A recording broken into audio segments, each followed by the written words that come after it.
If you don't ask questions, I'm going to be pissed. Okay, can we just start with that right away? Because you don't want us to have me drone up here for 40 minutes. Not the first session of the day, right? That's just not going to be good. Oh, wait, by the way, is that camera already on? The answer is yes.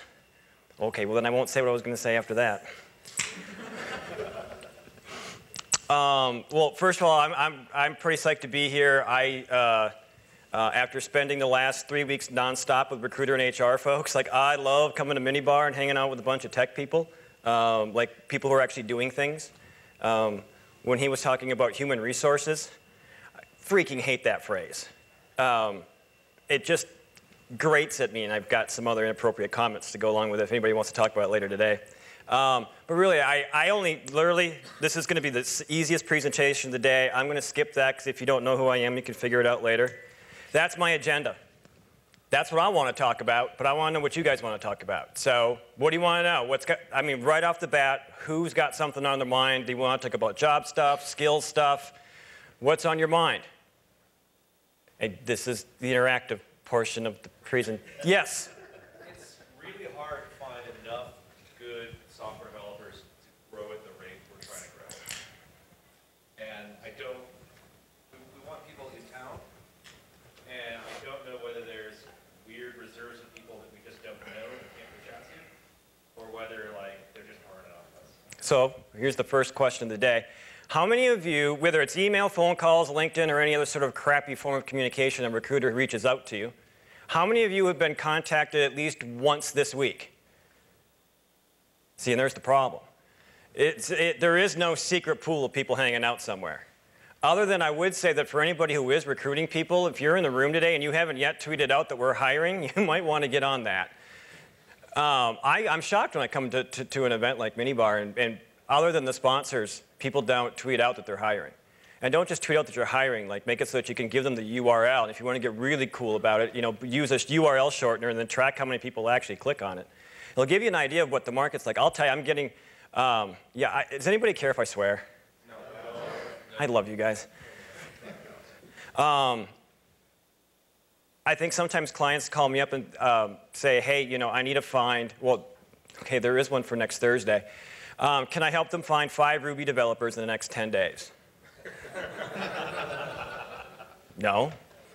I mean, do you want them to be alive? I mean, do you want them to be in Minneapolis? I'm assuming the answer is yes. I mean, you all know that you guys are in demand, is a polite way of putting it. So I am going to go start with the first one. I'm going to come back to that one because it's going to give me a rant for later on. So I have an affliction that I figured out that I had about 14 months ago at this time. And it's what I call, and this is really true, I suffer from what I would call Minnesota nice, passive-aggressive, Scandinavian, Lutheran upbringing, also known as I don't like to promote myself. Like, no shit. So just in case I can't get back here. On Monday at Coco, 8 months. Uh-oh. Uh-oh. Row. This is going to be awkward. Okay, now you just get to look at the last sunset of the lake in September if I don't figure out how to fix this. What I was just going to show you was a 3-paragraph bio that took me 8 freaking months to write. Because I can't write my own stuff. Like, I can write client stuff and client or CEO bios, but when it comes to my own stuff, I'm really bad at it. Matt has seen me now. He's actually, you've heard me say this a time or two, that I've had a hard time with some of this stuff over the last year and a half about my promotion of stuff. But when KidBlog's doing something really cool, I've got no problem tweeting that out. So when I say I have this affliction, like it's kicking my ass, the reason why I bring it up is the third point from the bottom, to negotiate $5 an hour is 10 grand a year. I am shocked at the amount of folks who don't ask for $5 more an hour when they're on their bill rate. Just ask. Now, I grant that you're not really all billing 2,000 hours in a year, but let's assume it's 1,000 hours in a year. And you've got an extra 5 grand. Well, now you could take the family, the kids, and the in-laws, if you have to, on a really cool trip. So when someone is saying to you, and if someone's playing hardball with you, well, your bill rate's only going to be $70 an hour. Kiss my ass.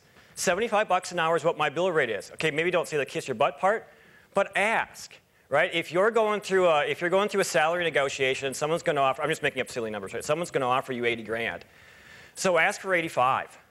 Ask for an extra week's paid vacation. Ask for, can you do 4 10-hour days in the summertime so you can go to the cabin and hang out with family? Can you get some extra conferences or events paid for by the company? Can you get your cell phone and the internet at home paid for? Because for crying out loud, you're working at home anyway. They should be paying for it anyway. Like, start asking for stuff. Because going back to the part of how many of you have been contacted by a recruiter this week, and most of you raised your hand, you have some negotiating power. I would use it. Like, don't be a jerk, right? I mean, don't get greedy. But please, if I were you, I would start asking for more stuff than you are. I had someone ask the other day about, I'm just trying to think of the conversations I've had this week.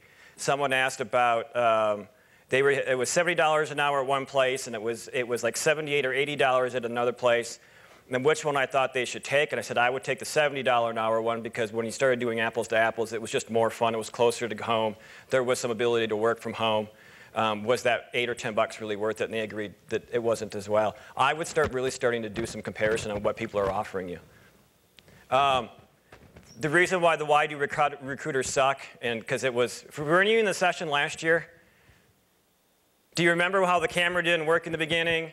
And so I said, okay, what do you guys want to know? And somebody from the back of the room says, why do you recruiters suck so bad? It was the best. Last year's session was freaking awesome.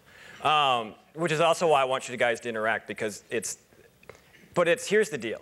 I'm not trying to say that I have all the answers around that cool, but I've been doing this for 16 years, and I think I've learned how not to piss people off. Okay?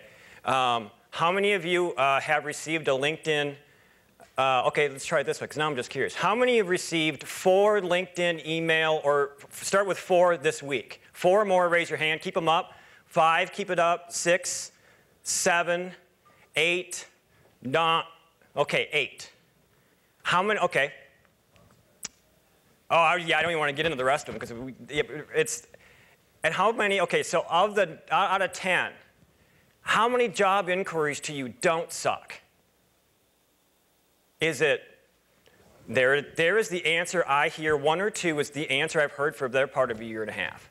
And that's why recruiters suck. So Heather, when you were asking why, that's why we suck. Now you know. Part of the problem is that my industry, whether you're on the corporate side or the search firm side, the bar of entry is about yay high, right? On the search and consulting side, like if you've got a heartbeat, you're any good at sales, you can pick up a phone and call somebody, you're now a recruiter. What's happened is, during the recession, right, so many recruiter and HR folks, corporate on the search side got let go. Because if you're not going to hire, you don't need a recruiter person. So our industry on both sides of the fence lost a lot of really good, smart, talented people. It's not to say that we haven't hired a bunch of really good, talented, smart people since the recovery. But we've got a lot of folks who are coming into this because they think they can make a lot of money and they're a salesperson. And that's who your recruiter is. So that's the second reason why we suck, is that you have people who are reaching out to you who have no freaking clue what they're doing. And now I've said sucks 3 times, freaking twice, and we're 6 minutes into this. I'm thinking how bad this video might look in a week or so. For those of you who are completely dismissing recruiters when they call, you're also making a mistake. I want you to flash back to during the recession when you were looking for a gig and you couldn't find one. You might want to make friends with a few recruiters in town, okay? If you don't know how to make friends with a recruiter, because we all suck, ask your colleagues, your friends, your peers, who do they work with that they know that doesn't suck, right? You are trusting people with your careers that you don't know. So when you are getting those 7, 8, 9 in-mail in a week and you're getting the 5 phone calls and the 4 email, like if I were you, I would hop online and start searching them out. Like I'm going to see like do they have a LinkedIn profile? Do they have a website? Right? Because if you would want to find out, you would do research on an attorney, an accountant, probably your kid's teacher, right? That's a little lurkish, stalkish, but I would want to know that stuff. But you're now trying to hope that this person can negotiate what's going to pay for your family and your mortgage and your car payment. So get into it with these folks. I mean that in a good way. Like, I would engage. Find a few really good ones. It's essential. Because, you know, one day there will be a recession again. And one day you may get stuck between a rock and a hard place. And you want to have a few of us that you like. And it's on the corporate side of things, too. All right. So that's my first ramble of why we suck. But there are a lot of folks who don't. Okay? So I would say, as a part of the response, is just don't dismiss us entirely because what 90% of the people are annoying the heck out of you. Okay? Questions? Yes, sir. Why do a lot of the recruiter emails have no information in them whatsoever? So usually, they'll say, I have this great opportunity, blah, blah, blah, but no details whatsoever. so the issue is, so if it's coming from the search firm folk, I'm assuming that's what it is, right? A search firm, consulting firm. Part of it is because if we tell you who it is that we're recruiting for, then you can go around us and talk to the employer, and then we're out of the game. That's a problem with the system. It's also because then maybe you might end up telling a search firm recruiter that you know and like, hey, by the way, I know that Best Buy is hiring. And by the way, and here actually is the hiring manager name too. So like if I give you all the information, I'm kind of in a bad power position. I hate to use that phrase. Some of us don't. Some of us will tell you what it is and we'll trust you too. I changed my business 15 months ago to primarily working with tech companies and startups. The angle on it was this: is I can name my client and everything that I do. And I think it lends more credibility to what I'm doing because now you know who I'm recruiting for. I would think that if I've been recruited now and again by search firm folks saying, hey, I know a big company that's looking for a good recruiter, and I'm getting the same email that you are, right? I've got a Fortune 500 client in Chicago that's willing to pay mid whatever, whatever. Are you interested? Yeah, well, who are they? Well, of course, they're not going to tell me, so I never get back to those folks either. So it's frustrating. We're seeing it a lot where the consulting contract shops, right? We have a 9-month gig for a blah, blah, blah, and whatever in downtown Minneapolis. Are you interested? More info, please? Like, I would just ask. And if they're not going to give it to you, this is the part about developing those relationships. Because sooner or later, if you get a couple really good recruiters that you have this rapport with, they will tell you everything. It's just that you're getting contacted by a bunch of folks who don't know you and you don't know them, so there's no trust in this thing. I think my industry is doing everything that they can to put more technology in place to make our jobs easier. And it's turning it more into a transaction than a relationship. And that pisses me off. We try to make it so, a national HR recruiter speaker dude said that social media has made it so much easier to communicate with it's so much easier to find candidates now that we actually don't even have to talk to them anymore. I hope that laughter was loud enough for the camera. Because that one would have worked. Because that's freaking stupid. I'm highly opinionated today, if you can't tell. So that's the frustration, is that we're concerned that you're going to go around us, so we don't trust you. Then you don't want to tell us anything because you don't trust us, and there we go, and that's why we suck. Another question? Yes, in the back. Streamline that process, because it starts with an email, it starts with a phone call, it progresses, and you're talking 6-8 weeks. Is there a way to tighten that up? So part of the problem, whether you're a corporate recruiter or a search firm recruiter, is your reliance on that hiring manager to be able to move fast enough. I would think that most of my corporate recruiter friends know that, right, well, and this is the search firm mantra, right, time kills deals. You know, because I know that while, if I'm doing a contingent search and I know that there are 3 other firms working on it, and I know that Best Buy is also recruiting at the same time, there's a lot of candidates that could be in play. And then my candidate now, it could be you right now, and now you've got an offer on your own at Target. And I'm trying to get to the corporate recruiter, trying to get to the hiring manager to be able to move that person faster because I think you're the guy for this job, and I've got a crap load of cash sitting on the table if I get this placement made, and now I'm stressed. As part of the process, if you've got really good recruiters that you like, tell them where you're at with things. Like, don't hide it. If you're interviewing, if you've got a second interview, like let your other, like if you're working with a startup and a Fortune 500 company and then you've got a search firm person and you're in play at 3 places, let the places know what's going on, but don't make it sound like you're trying to play them off on each other because they might move a little bit faster because they don't want to lose you. But I try to run in like complete transparency, which is to say I play poker with my cards face up because I'm not good at poker anyway because you can read how I'm feeling. Because you've already figured that out too this morning. It's tell them what's going on. So the communication part is what always gets us hosed in this, right? So-and-so didn't tell me this, so-and-so didn't tell me that. And so if I were you, right, this is the part about managing your career, I'm going to let Target know that I'm in a second interview at Best Buy. Hey, search firm person, just so you know, I expect that in a week I'm going to have an offer or two and I'm not waiting. I would manage your process. A question earlier this week, there was someone who had sent their resume to 4 different IT consulting groups in town. It's a mistake, I would suggest. Some of my friends would disagree with me, but I would suggest that's a mistake because if 2 consulting firms send you to Best Buy at the same time, Best Buy now does not know who it is that actually is going to get credit for you. They will probably kick you out of the system for 30, 60, or 90 days. So I would let some of the groups, once you have this trust, I would let those groups know I've already been submitted to these 3 places. Otherwise, you might lock yourself out of an opportunity just because of an administrative function more than anything else. For those of you sitting in the back who want to come sit down, please come sit down. Like, just walk down. There's chairs. And if you want to hang out there, that's fine too, whatever. Another question. Yeah. The exclusivity agreements seem to be becoming more prevalent. Is that a positive, negative thing to tie into? Heather. Sorry, you were tweeting or texting or whatever. Are you seeing, so Heather's a recruiter friend of mine in town. Are there any other recruiters in the room that I just am not recognizing? Raise your hand if you don't mind. Oh, hey.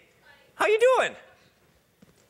So Heather, are you seeing, I haven't seen this because again, just where I'm at in the community with the tech companies and the startups, I'm not having to worry about that, but are we seeing like consulting groups or recruiters saying, I want an exclusive relationship with you? I don't know about exclusive, but ideally, like you were saying before, tying it back to communication, just letting them know if you're working with one person, you have better odds of getting in front of the right people. If it were me, I wouldn't sign an exclusive deal with anybody. I'm not saying Oh. from that standpoint, it's like, here's a position number, job number. I get an email that your last 5 years. Oh. And it came back so that they know that you're exclusively presented for that job number. Go ahead. I could add to that. Yep. or he's done. Talk really loud. I'm sorry? Talk really loud. Okay. I'm on the sales side, so I didn't raise my hand for the recruiters. Okay. But I can tell you, working with recruiters, and just so you guys may or may not be aware, some people sell and recruit. Some people have recruiters they work with, and they're on the sales side. In my case, as a salesperson, when I go to the recruiter, and the recruiter's got a candidate, I want them to get an exclusive. If they're asking me to work my relationships with my accounts and promote this person, the last thing I want to do is have that person go, okay, great, now I'm friends with this person, now I'm going after it. So it's the trust thing as well. If I'm gonna promote somebody to my personal relationships, then I don't want that person going around me, or frankly wasting our time to help this person in their career when they're talking to 20 other recruiters, and we're just gonna spin our wheels. Now do we all realize why we have a headache with this? Because there it is. This is a pain in the butt. Do we get the question for the most part? Okay. Someone else? Yes, sir. You know, what happens all the time is I get these recruiters that come up to me and they want me to talk about this particular project management position. And I don't know how to screen them out because oftentimes the salary range is just not going to be close to what I'm looking for. You know, and so what I've been doing is saying, this is what I'd be looking for to move on. But then again, that's showing my cards. Is there a better way of doing it? So, half my friends will agree with me, half of them will disagree with me, which is, so I'm assuming it's somewhere in the middle. So it's pretty much a salary question. When do I offer up what I'm looking for? I want to even preface that a little bit with this. If someone asks you, what are you making per year? Ask them, are you asking my base pay or my total comp, for starters? Because you might be making 80 grand, but you have this, that, and the other thing, and now it's 93.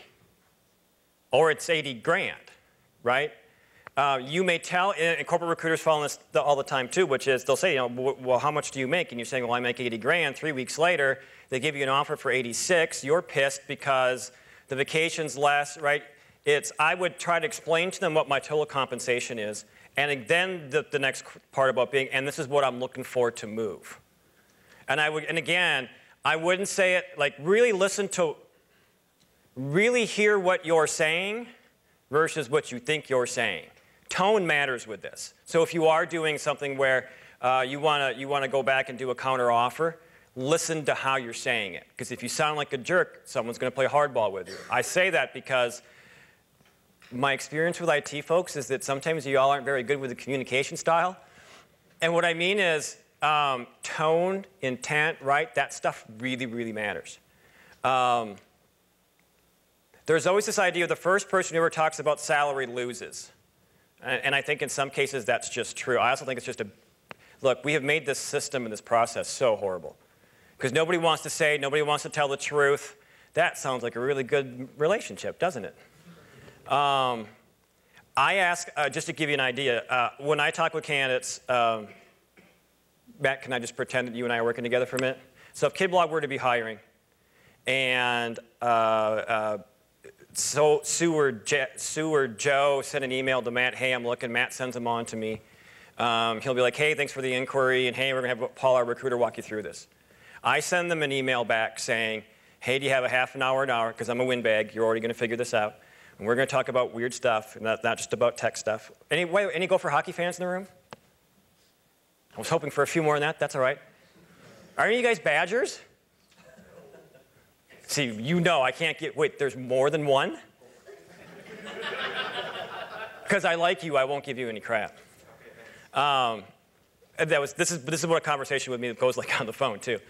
Hey, squirrel. I will say, I'm looking for half an hour. Here are the things that we're going to talk about. And by the way, we will talk compensation at the end of this first conversation. And the reason why is because now we all know that we're going to talk about it. I would want to get it out of the way on the upfront part. Find a nice, polite way to talk about it. There is the part about some corporate recruiters and HR folks get really freaked out when you bring up salary. They think you're greedy. Does that look weird or whatever? I want you to manage your career the best way it is that makes sense for you. And if you want to get it out of the way, I would get it out of the way. I would just really listen to how you're saying it so that you don't blow somebody out of the water. Yeah? Who goes first? I've always struggled with what I want to do is I want you guys to tell me the range. Yeah. How much you make now? Say, well, what's the position range? Because if you state it right away, you might just knock yourself out of the running and never even had a face-to-face. My thing is that I would still rather get knocked out than go through a 3-interview process and find out later that I'm going to get knocked out. So if it were me, I'm going to have the conversation. I'll bring it up. But again, just understand that who you're talking to, you might put them off. This is one of those things where I don't think there is a right answer. There's that black-white. I live in a world of gray in my freaky little head. There's a lot of gray that goes on all the time. But if it were me, I would want to get it out of the way in the first conversation, or at least part of the second, or at least if you're doing a corporate interview, at the end of the first interview, say, hey, so when we talk again, are we going to talk about A, B, C, and D, and when do we have a conversation about salary? Maybe you ask a very general, laid-back sort of question about it, and then they're going to say, well, what are you looking for? You know, there are the two answers. Like, if it were me, my initial reaction is, well, how much does the team make on average? That would be my initial response. Then they're going to give you some sort of BS about what are you really looking for? I'm just going to give it up and move on. That may not be really great advice, by the way. It just works for me because I don't want to spend a lot of time screwing around with this. Is this an opportunity? Because what happens is if I think that if I can get the money part out of this early, the rest of this is about the job, the position, the career path, what's the company like, what are we going to be working on. If I can get the money part out of the way, generally speaking, the rest of it's easy. But I would contradict that. It's okay. Say that if you get the face-to-face and you fall in love and you both like each other, it doesn't matter what you cost. Hold on, no. Oddly enough, I'm going to agree with you. But there still is some constraints with budgets. You know, and so that's why, this is why I want to get this stuff out of the way as early as I can. I would say, my base pay is 80, my total comp's 87. I'm looking for 90 to 93. I'm just making up a number, right? How does that work for you? And then shut the hell up. Because you're not looking for what their answer is. You're looking for the tone and that awkward silence. How long does that really take? That's the answer, right? So I would get it out of the way, but I will tell you it's awkward. And you have to be a little bit forward about it. Go ahead. Is it helpful to talk about that stuff in terms of ranges? Like, I can't survive on my lifestyle with less than X. I would really, really, really like Y, depending on what the opportunity was. Depending on the other benefits, somewhere in the middle is where I'm comfortable. So when you start talking about salary ranges, I would do that. The problem is that you also then sound wishy-washy in the process. So I would do it that way, but in the back of my head I'm going, and how confident do I really sound with this? Or do I sound like someone who doesn't know what they're doing? So if I can make it sound good, I'm totally doing what you just described about giving salary ranges. I'm looking for this or another kind of an opportunity. By the way, there are folks who are actually with intent taking less pay today because they want a better opportunity, they want a quality of life, they want to work on a cooler project. His comment about sometimes to go faster, you take out stuff, is going to be on my mind all day, and I'm wearing the pin. I also want to come up with my own dude saying today. Yeah. What do you think about the recruiter being a little more transparent with what their conflicts? Ooh. So the question being is, right, so consulting firms, right, there is a margin that's being placed on top of what you're making, and should they tell you, should you ask? Anybody want to answer that one? Because I don't. Stand up, turn around so everybody can hear you. So if they're going to ask me what I make, I'll ask them what they make. I have no problem with that. But I don't care what they make. I need to know what I want. So I'm not going to be wishy-washy about a range. I'm going to come right out and say, I'm not moving less than mid-90s. It's good to see. If the recruiter's not going to do that, or if the employer's not going to do that, then it's not worth your time. It's good to see you, by the way. Wasted hours on phone calls with recruiters to find out that their top range is 20 below what I'd be willing to consider. Well, I'd like to add that in real estate, I do commercial real estate, and in real estate, the commission is based on the sale price, and the buyer and the seller know how much commission is going to the broker. The same rules should apply over here, because it's not coming out of, I mean, it is technically coming out of your pocket as a employee, prospect. So you should know how much of your cut is going to which recruiter, and which recruiters tend to take less of your money.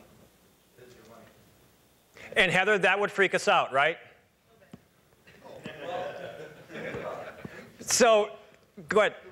We tell our clients and our candidates what our cut is. Do you? Yeah. Very cool. By the way, so what's your name? Dan Olson, Where do you work? Star Collaborative. If I were you guys, I would talk to him sometime today. Seriously, if you've got a guy in a room who's willing to tell you what it is, like the percent of the margin is going to be, I'm going to start trusting him in about 4 seconds. Like it shouldn't even take me that long. Go ahead. I'll also tell you what I think you can get at this client, what my other clients are paying for the rates. I want to optimize and maximize what you're going to get with our clients. Those two folks do not qualify under why do recruiters suck. Yes, ma'am. I'm actually a recruiter for Best Buy. Ah! I came today because this is actually my space. Did you notice how she's been lurking to figure out what the room was going to be like until now? I was trying to sit, but it's kind of hard with a pregnant belly. So, Aw. What do you do? I do e-commerce. Yeah? I do non-technical, but I sometimes dabble in the technical side. Okay. So I came today to volunteer to make sure people kind of know where they're going, but to learn. And I had to come to this, obviously. But like on, So I haven't sucked yet? well, you don't suck. Okay. So listening to this, like a lot of it is agency-based, but like corporate-based, we get nothing. So like no matter how much I do my job or how long I'm here, or, it doesn't matter for us. But being transparent and honest with us, I mean, like that's a given. I'm a true believer, like be honest with me, because I don't want to shortchange you, and I don't want you to be unhappy. Because Paul can agree to this. You get into a job and you're unhappy, you no longer have a relationship with us, you no longer. So for me, it's about truly making people happy that I'm placed in somewhere. Another recruiter that doesn't suck. Yes, sir. Really good companies like Best Buy let really good people go for 5, 7, 10 grand when it comes down to the negotiations. I mean, if you're 10,000 over what they've said is their range, let you walk? They really want you? I think that there is some, I'll let you answer this question, but I want to go first. I think that there is some usually my experience has been if I've got, if I have regardless if I'm working with the startups or a big company, if 10 grand's it's just that mental number, right? If you want 90 and I can offer 80, in my mind, I'm like, we're never going to make this happen. That's what's going on in my head. I'm not saying it won't happen. I'm then going to try to go back to a hiring manager and say, okay, can we get to 82? Can we get to 84? And then I'm going to come back to you and say, look, I can't get you to 90. This is the reality of the situation, but is this in the ballpark? But this is the part, though, where if I were a candidate, though, then I would say, okay, by the way, can you send me to South by Southwest, any other really cool tech conference? Can I have some work flexibility? Like there are those non-spreadsheet things that's a benefit that has value to you that may actually not cost money on the bottom line, where then a recruiter and a hiring manager can get together and say, yeah, we can get to this and give you an extra week. Or off on Fridays, Memorial Day to Labor Day. Because if it were me, like that's worth a crap load of cash. So hold on. So come back to you, though. What do you think? So the range piece, like, I know you asked about what's your range. I sometimes don't say it, just think about your first reaction. Well, I want the top. So I don't want to be able to say to you, well, our top is 150, but I know I can get you that. What we try to do is make sure that you fall into your experience, how many years, and the team. Because I don't want you coming in at 150 and I'm paying the guy next to you the same thing at 130. That's not going to make you feel good and not him, you know. So it's a game for us too, because I don't say it just because I know if someone told me as a recruiter my max is 100, well, damn it, why are you paying 80? Like I want 100. For the record, I was not the only person to swear in here today. Thank you, by the way. Someone had, yeah, go ahead. I'm coming into this career from 5 years in a different career, and I'm trying to figure out, one, is there a good place to go to look to find starter salaries? I'm finding a lot of websites that give average salaries, and I want to be able to make a really good, reasonable request for salary.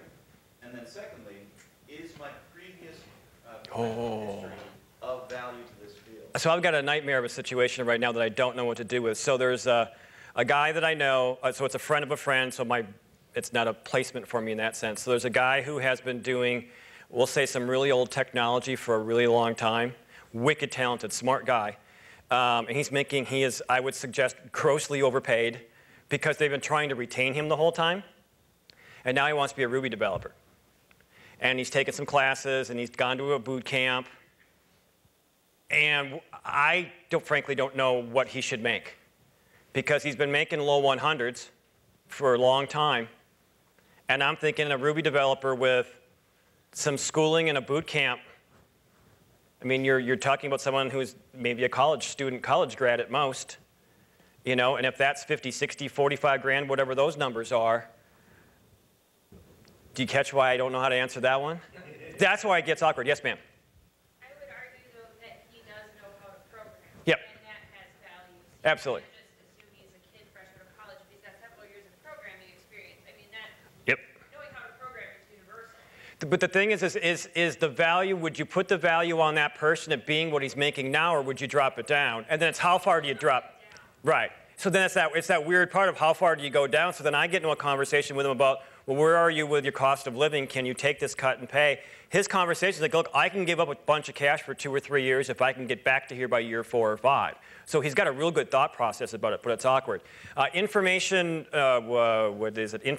Week will probably have their 2014 salary survey come out sometime this week or next week, because it's usually around the 2nd or 3rd week in April.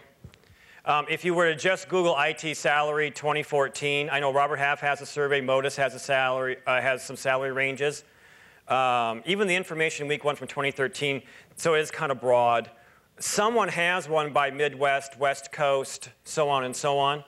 But again, it is a bit apart where the salary ranges are so broad, it still doesn't really give you a good idea. But it's in the, get in the ballpark. Also think about, too, is where do most of the salary surveys come from? It's going to be dominated by those with higher populations, so the salaries can tend to be a little bit higher than average. right? So if you say that the cost of living adjustment between here and San Francisco is 30 or 40%, whatever it is now, I don't know. So this, someone's making 180 in San Francisco is making 120 or 110 in Minneapolis. These numbers get a little bit fuzzy too. Salary.com can be okay. You might find some stuff on Glassdoor.com. Anybody else? Where do you go? Local agencies sometimes, like Randstad has them. Randstad, yeah. Oh, yeah. Annual salary survey thing. But like Paul said, keep in mind of the location of where they're putting it out. I know Indeed has some as well. Yep. Other questions? Sir. Going back to the how many times did you get contacted this week, am I hurting myself developing a reputation amongst recruiters if I just ignore those emails? Or should I respond to them? This is a good question. So let's say you're gainfully employed, you're not looking, and you're tired of their spam. Let's call it what it is. I would try to find a polite way of saying, hey, Mr. or Ms. Recruiter, I'm currently employed, happy, and not looking. So maybe don't contact me every day or week. Once a month, once a quarter would be okay, because that way you can have this relationship. And if they were to send you just a digest of what they're looking for, if you're so proactive, I could maybe forward that on to some of my friends. But stop contacting me every week. Like, I would just try to be firm about that. But then you can start figuring out who wants the relationship. Yeah, it's always easier to find a job when you have a job, right? It's easier to find a house when you have a house. It's easier to find a boyfriend or girlfriend when you have a boyfriend or a girlfriend. So you have this sense of you, because you're not really looking, but then I would articulate that to folks. The LinkedIn thing, front and faux, I want to make sure I talk about this one because it's always a point of, I know that there are a lot of IT folks who are actually pulling their LinkedIn profile off of LinkedIn because they're tired of all the crap. I think that might go too far too. I would probably have your LinkedIn, whatever, the LinkedIn group messages and the in-mail to you, maybe you have to set up an extra or a different email account than the one that you're already using. So it goes into this pile over here versus your day-to-day stuff. This is going to be for better and for worse. I might get really specific about what I do. You're going to increase some of the inflow, but hopefully you can weed out, you're now a PHP person who did Java 4 years ago, and how many of you have been contacted for the skill that you did 4 years ago? Right? And so it's a pain in the butt because you have some sucky recruiter who's doing a search, a Boolean search on LinkedIn for Java, and shit, you could have worked at a coffee shop 15 years ago, and hey, right? I might say in the summary part of my LinkedIn profile, here's what I'm looking for. Or I might put, I am currently not looking for an opportunity. Maybe you can weed some of this stuff out. I would still suggest LinkedIn is probably one of the coolest, if not best, tool to be able to network and do all that stuff. And I'm not just saying because I'm a recruiter, and I'm not just saying because I'm a client. It is just an easy tool or vehicle to use. But I would be like, this is what I'm looking for. I'm not currently looking. I might just, this is going to be for better and worse too, I might put my email address at the top of my summary, which now means you're going to get a crap load of spam. But that's why I'm saying set up a separate account. There's a guy in town, if any of you know who know Jay Winia is, he actually has a Google Voice phone number, right? He puts it on there, so it's over here. And he looks at it when it's over here. So now and again, he's on a consulting gig, and for whatever reason, funding gets pulled, the project stops or whatever, on a Tuesday, by Monday, he's already working again. Because he's got this relationship. He always has that funnel going, which is something I wanted to talk about, which is, don't raise your hand. The idea is how many of you, if you lost your gig today, could be working within a week? And some of you are going to be like, oh, me, easy, right? Some of you are going to go, holy crap, I wouldn't know what to do. And that's kind of why I wanted to talk about this again today, which was you have to maintain your career.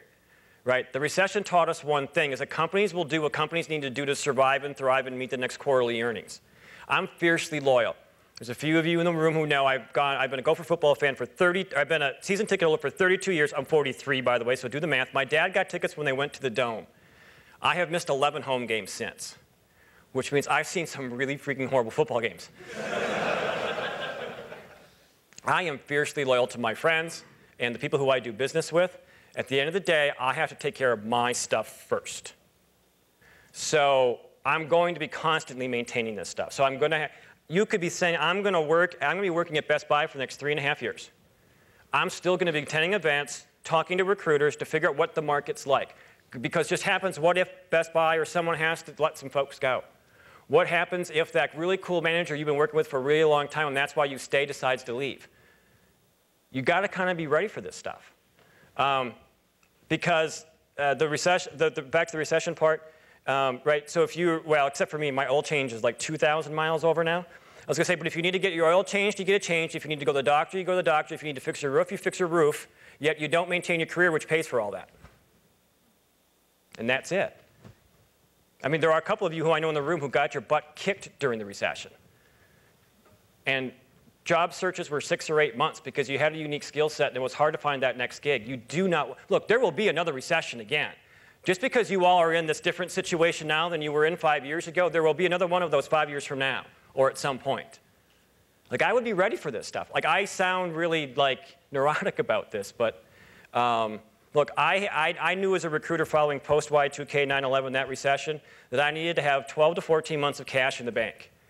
So when the last one happened, I had 16 months. I needed 22, and I got my butt kicked. I'm pretty good at what I do, but people weren't hiring, and so times got difficult. For those of you who there's a few of you in the room I know who are doing a job search, I always ask this question, is how long do you have till the crap hits the fan? And sometimes it's not in the sense of, oh gosh, I can't go to Caribou. I'm not talking about that kind of crap hits the fan. I'm talking about the third notice on your mortgage crap hits the fan. Like, think about how much time do you have if your current consulting gig it ends, and you don't have the next one. Because that should make you feel awkward today. Hopefully it won't, I don't want to like I don't want to do the rainy thing over the presentation, but I really, because all the time, I have these conversations all the time with folks, I didn't think I was going to get let go. And yes, I know I'm in demand, but I also can't wait 8 weeks until I get my next paycheck because I'm going to start working in 2 weeks. There's going to be, 30 days before I get paid and whatever, where the payment cycle is. You have folks who are living so close to things, they don't have 8 weeks. Let me get away from that one now. Questions? Because now I sound like I'm just a drag. So, yeah, you touched on it briefly about being willing to take a pay cut to go to a cool place to work. And I'm absolutely in that camp. I have never looked for any job based on pay. Who I work with, kind of in terms of priority, right? Who I work with, what I learn, several other things are quite a bit ahead of pay. How do you find the cool companies, the companies that will, because I can get offers, all day long, but there's no place that I'm interested in. So the part is like, where do you find the cool companies to work at? So now it all depends on what your definition of cool is, because for me, it's a tech company, it's a startup.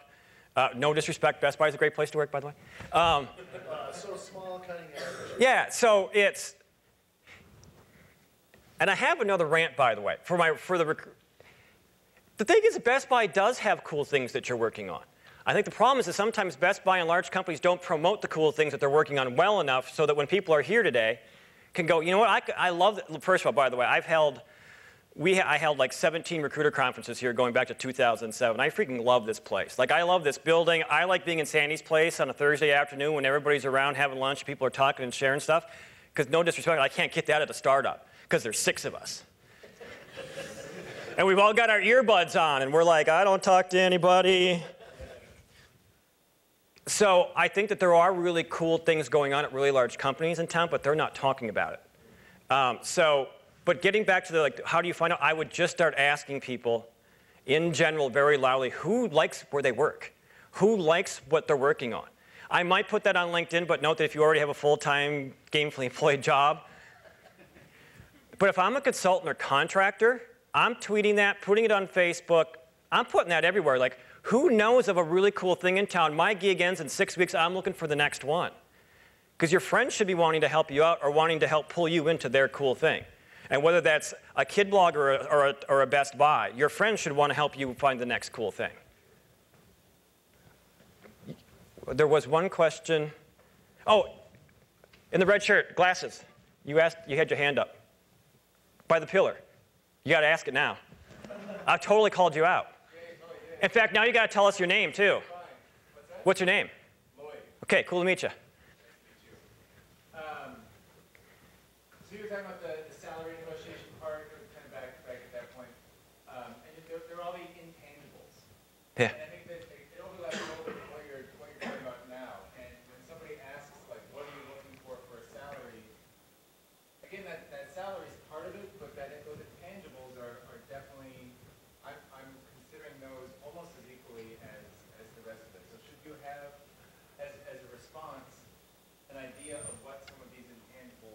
I would be ready to go with them. I would say besides the salary, part of my compensation, here are the other 3 things I'm really looking for. So that they know that money's not necessarily going to be the only part of this deal. Because I am one of those, look, these last 2 winters have been freaking horrid. I almost really used the other word there. I've actually built my business this winter so that hey Neil, I'm going to finish on time, just so you know. I'm structuring some of my business right now so I can work less between the middle of May and the middle of September, because I want to go to the lake. If that's important to you, I would find ways to be able to talk about that with an employer. Like I would say, hey, I'm really curious about, like I don't even need extra vacation days. Is there some flexibility with Fridays or Mondays? Can I work from somewhere else on a Monday or a Friday? I would bring it up when I'm talking salary stuff. I would talk about, I would like to get around this range, but just so you know, these 3 things are just as important to me, so that they have an idea about it. Sir? Referring to the intangibles, I've had this experience several times now with recruiters where I do bring it up front, first conversation, here's what I need for this, for me to move on to this place, here are the intangibles, and usually the response has been, oh yeah, we'll negotiate that afterwards. Let's get the money talk out first. I get the offer, here's the money, the intangibles are what I've been asking for. At that point, it's like, oh, well, you got to take it because, the intangibles, don't worry about the intangibles. So, Anytime someone says to you, don't worry, you worry. Exactly. So here's the thing, because we're coming up on time, and I want to be respectful since I'm part of the next session, too. First of all, are any of you guys in witness protection so I can take a camera? Would anybody mind if I take a photo? Duck? Put your laptop, make it so that you can take a photo, Paul, that would be great. A funny comment from last year. I swear if any of you have that you're a ninja rock star, expert, maven, wizard. Go, shit. Oh. Got my point across? I will hunt you down. The hot IT skills part, let's just be honest, like everybody is kind of in demand. There's a lot of Java.NET stuff. There's a lot of Ruby, the open source stuff. There's the need for the security folks. We're seeing project managers and BAs being in demand, and that's good news, because if you don't need those, then the project work won't be there. So generally speaking, it's good news. Unemployment in the Twin Cities for IT folks, somewhere less than 2%. Nationally, it's 3.5%, give or take. All that's to say is that I would really be doing the best that I can to make sure that my pipeline of like, wow, see, this would have been so much cooler if y'all sat up front. And I'm going to do that again, by the way. But this is the part. You have choices to make. I would maintain them. I would take advantage of these times. I would be socking some money away. Our next the next one up here is we're going to be talking about kind of like, should you go work for a startup and what's the thought process to go into that? Because it won't shock you that I think that some people shouldn't do it. Because there is some riskiness to it at times. The other thing I'm going to do is sometime in the next probably 10 days, it's coming out of my mind for sure right now. I'm going to put together a sort of a slide deck sort of thing. Whoops. By the way, that really was my presentation. That one, that one, that one. And then ignore all that for a second. This was a presentation I did for some job, and then that one. I'm going to put together, probably it will be about a 15 to 20 minute, here's what's going on in the local IT community. I'm going to do a PowerPoint, let you know audio track over it, put it as a YouTube video because that's as smart as I am. So here's what the salaries are, a little bit more info like that, because I just didn't want to drone on about that today. I hope this is some help. For my non-sucky recruiter friends, thank you. The other part is I would be looking at the hashtag today. Sport Engine, all those groups are hiring. TrackIF, a startup in town, is looking for a Node.js, a Ruby developer. I know Aaron Cardell at Mobile Realty Apps is looking for a .NET developer who wants to do some Windows mobile work. So there are opportunities around here today. Best Buy generally, what are you guys doing? Everything. So bestbuy.com forward. Okay. Code 42 is hiring. I saw Gov Delivery is hiring. Because you demand, Virtual. By the way, I had to use it back in December, the system. It worked awesome, by the way. I know Olson is hiring as well. Olson's hiring. Man, I was just thinking about that the other day. I remember them when they were 40 employees. And the nerdery is what, 5 something in 3 cities? Like, holy crap. All right, so with that, you guys, thank you. If you have any questions, send me an email. Let me know what I can be of help with. Thanks.